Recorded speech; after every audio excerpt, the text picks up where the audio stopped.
Hi, how you doing? Welcome back to my channel. So today I'm back with another New Metal Monday where I talk about my favourite new metal releases of the week. And Friday last week was Metallica Day and I saw the internet completely blow up over the Metallica album, which divided opinion. And I'm going to be talking about my own thoughts and opinions on the new Metallica album at the end of this video. But before that, I have 3 brand new albums and 1 EP that I want to talk about first. Now again, these are not in any particular kind of order whatsoever, they're just in the order that I listened to them in. So I'm going to crack on and jump straight in. So the first album that I have on my list here is Overkill with Scorched, and this was released via Nuclear Blast, and it is some proper epic thrash metal, and it's their 20th studio album. Now for those of you who don't know, I am a writer and interviewer for This Day in Metal, and I'll include all of our social media details here and in the description box below. And I actually wrote a full-length album review on the new Overkill Scorched record, which broke the record down track by track. So if you are interested in reading that, I will include the link in the description box below. And this is absolute god tier thrash metal. I adore this album. It's an absolute riff fest. It's got some cracking solos and it's just a really fun, bouncy yet ferocious record. And personally speaking, this is what thrash metal should be. And it's by far my favourite thrash metal record of the year so far. So check out my full album review of Overkill Scorched. Again, that's in the description box below. I can't possibly decide which tracks are my favourite tracks of this record because I genuinely loved every single one of them. So if you are looking for a thrash metal record that's going to grab your attention and keep hold of it throughout the entire record, definitely check that out. So next up on my list I have another record that absolutely blew up online as well, and that is Jesus Peace with So Unknown. And this is the second studio album from the metalcore band that was released via Century Media Records. So they're listed as a metalcore sludge metal kind of band, but there are a lot of post-punk hardcore elements in there as well. So if you're a fan of the likes of Judiciary or Knocked Loose or Malevolence, you're definitely going to want to check this band out. Now this record is an absolute rager. It's got some proper hardcore style brutal vocals. It's got some really chuggy riffage. It's got some really cool groove elements and some proper slamming beats as well. This record is mad, it's angry, it's ferocious, but it's brilliant. Favourite tracks of this record are Profane, Stolen Life and The Band. Now next up on my list here, I am going to try and pronounce this as best I possibly can, but once again I will probably butcher this because that's what I do best apparently. And that's Eridu with Enuma Elish. Elish? I want to say Elish, yeah. I'll put the text for it down here because again my pronunciation is absolutely shocking, so I apologise. This was released via Copyright Control Records and it's the second studio album from the blackened melodic death metal band, and this album is absolutely stunning. It's sprawling.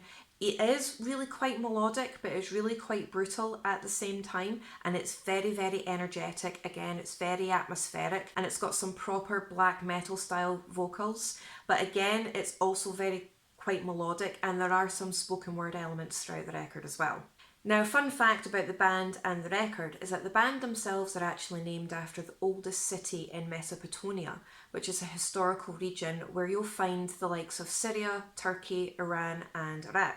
And the actual record itself is named after the Babylonian creation myth, so I think that might be something that I venture into in one of my history series later on down the line.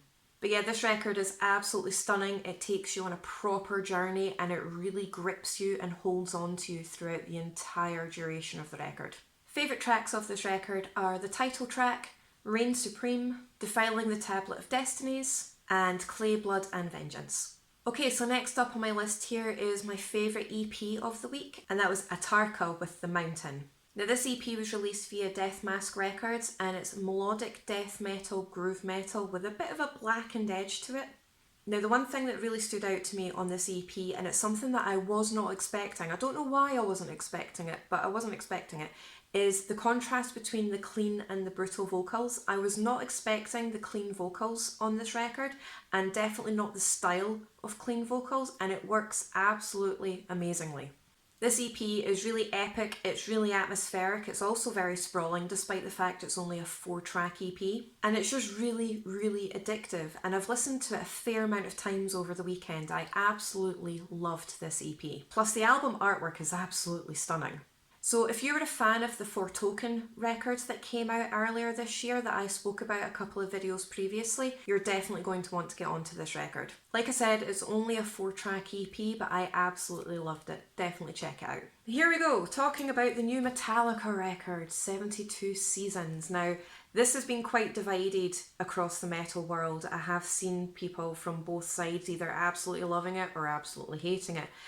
Personally speaking, I wasn't a fan of this record. I have a preference for the earlier Metallica records, so the first 5 albums in their discography I absolutely adore. And don't get me wrong, later on down the line when we get into the 90s and the early 2000s and things like that, there are tracks from those albums that I absolutely love, but for me personally, I think their strongest time was during those first 5 records. Now their style has changed throughout the years, and don't get me wrong, I still think that they're one of the greats. However, I didn't vibe with this record at all. I'm going to be honest, and I'm not dumping on anybody who loves this record at all, but I found it really quite boring, and I found it quite samey apart from the odd track here and there. I've listened to it a number of times now, which is quite incredible considering it's almost an hour and 20 minutes long. But I've listened to it a number of times now because I wanted to make sure that it wasn't something that was going to grow on me. So I listened to it maybe about 5 times over the course of the weekend altogether, and I just could not vibe with it.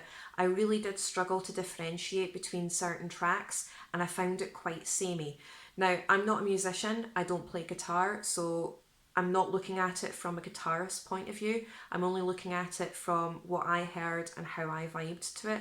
And it's not an album that I'm going to be revisiting anytime soon. Again, I'm not dumping on anybody who absolutely adores this album. I think you should do you. You like what you're like, and that's absolutely fine. There's no gatekeeping here. However, for me personally, the new Metallica album just did not vibe with me whatsoever. It was a proper slog for me to listen to. I really tried because I adore Metallica, but I just could not vibe with this record. So that's it for my New Metal Monday this week. Comment down below to let me know what you think of any of the records that I've spoken about in today's video, and let me know what your opinion of 72 Seasons by Metallica is as well. If you could like, share, subscribe, I really do appreciate your support. Thank you so much, and I'll see you in my next video.